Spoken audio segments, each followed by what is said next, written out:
Person-centred reviews. What are they and how can they help? Reviews are required by services. Many of us have sat in reviews where people have not been listened to, things have not moved forward, and there's been very little to inspire or motivate real change. Fundamentally, they didn't work for people who use services. Person-centred reviews are a way to change this. They put the person at the centre of the review of their support, basing actions on what's important to them and how they want to be supported both now and in the future. And they look at what's working and not working for the person and others. This process can meet all statutory requirements, but the spirit, the atmosphere, and most importantly, the outcomes are very different to traditional reviews. Person-centred reviews have been taking place across the country in all areas of services, from children and young people in education, older people and people living with dementia, to those using probation services. The responses from people using services, families as well as professionals has been very positive, like Peter from the north of England saying he would never want a normal review again. So why would you want a person-centred review? What difference would it make? Well, person-centred reviews do what they say on the tin. They involve the person and make sure that they are central to any planning. But also, they can make sure that people are living the life that they want to and acknowledge what's working well. They encourage people to aspire to improve their lives and identify what isn't working, therefore changing what needs to be changed. They identify next steps and set realistic actions to achieve them. They're outcome focused. They gather information to be shared and develop more detailed person-centred information. For professionals who are juggling enormous demands on their time, person-centred reviews don't take any more time but have a very different outcome. For many professionals, it's a much more satisfying way of working and means that professionals are not sitting around a table reading from their reports. So what does a person-centred review look like? Well, to start with, there's no big table of people to sit around and read their reports.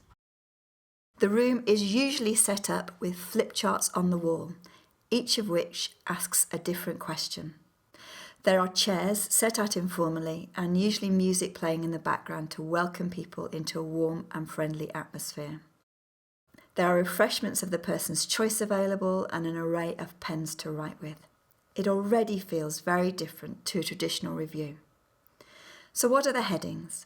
Well, they're based around the person-centred thinking tools. The first question is who's here? This gives us a record of who contributed to the review. Then we go to what do we appreciate about the person. People are invited to share positive information about the person and what they appreciate about them, their qualities and characteristics. This is an empowering part of the review, and more than anything, it begins a meeting with a clear sense of it being different to traditional reviews. It helps us stay focused and think beyond a person's diagnosis or what is wrong in their life to see them as an individual with gifts and capacities. It could be things like how thoughtful somebody is, or how helpful a child might be in the classroom, or about someone's sense of humour, or it could reflect practical gifts as skills such as being a brilliant cook or a gardener. Then progress on actions. This helps us to see what's been achieved since the last meeting and to really acknowledge those things that are going well as to see whether anything has not been achieved or addressed. It's really important to check these things out, as actions often get forgotten or not fully addressed if there's been a change in staff or an obstacle of some sort. What's important to the person now? This is looking at things that really matter to the person in their life and make sure we focus on things that are important to the person from their perspective. This could be really small things, like exactly how the person wants their cup of tea with a biscuit every afternoon at 3 o'clock, or to things such as staying healthy to keep out of hospital or being able to see family and friends. We need to gather information from the person and those who know them best about the things that must be present in their life. What's important in the future? This is about moving things forward and thinking about those things that are important to the person not just now, but what must be present in the future as well. Best support. Here we're thinking about what others need to know or do to make sure the person is supported in a way that makes sense to them. The things that professionals need to do to meet their statutory requirements and to make sure the person gets the support they need, as well as the way that supporters need to help the person. This could be making sure that the person always has communication aids with them when they're out and about, or for someone to complete a statutory assessment to access funding. What's working and not working? We ask what's working well and what is not working from different perspectives. First of all, the person's and then other people that are there as well. This enables the person to share the parts of their life that are going well and also be clear about what isn't. It also gives the family and professionals a chance to put their perspective down too. This is where we record differences of opinion, but also helps to see that even if things are not working, there are always things that we can acknowledge that are going well. Questions to answer. This heading enables people to ensure that any statutory requirements are addressed, as well as giving the person or their supporters a place to record any questions or issues they want to see addressed or worked out. A question in a school might be, is the statement of educational needs still relevant? Or for a person being supported, is there enough funding for me to go on holiday this year? Outcomes and actions. Once the information has been gathered and shared, the next stage is to explore any differences of opinion and generate clear outcomes that take the person closer to the future that they desire. In this way, the person-centred review makes it more likely that the person will have what's important to them now and move towards the future that they want. From these clear outcomes, actions are then agreed that keeps what's working happening for the person and addresses and changes what's not working for them. So these are the headings. So what's the process of a person-centred review?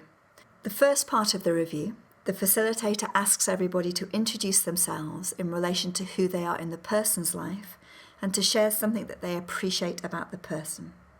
Then they go through the progress on actions and can record feedback under what's working or not working or questions to answer. The facilitator then invites everyone to grab a pen and record their contributions under all of the headings, in no particular order. The first part of the review either captures and records for the first time what's important to the person and how to support them to become a one-page profile, or it builds on information that we already have. By learning about what's working and not working for the person, that then helps us generate outcomes and actions. We look at what the person wants in the future to see what we can do to move towards this. The outcomes and the actions agreed then should change what's not working and add to our learning about the person and move closer to the life the person wants in the future. How can person-centred reviews be used in the future? Well, they can be used by any person in receipt of any service which requires a statutory review. We know that they work well for children and young people in education, in social care or health, for adults who use learning disability or mental health services, older people services, and in end-of-life care. But this process could be used much more widely. We're currently exploring the use of person-centred reviews with people who use probation services and substance misuse, but where else can they help? What about service personnel coming out of the armed forces? What about services wanting to review and move on with their development plan? What about businesses looking to review their business plan? Or families thinking about major changes in their lives? What ideas do you have? Why not post them on our Facebook page and let us know?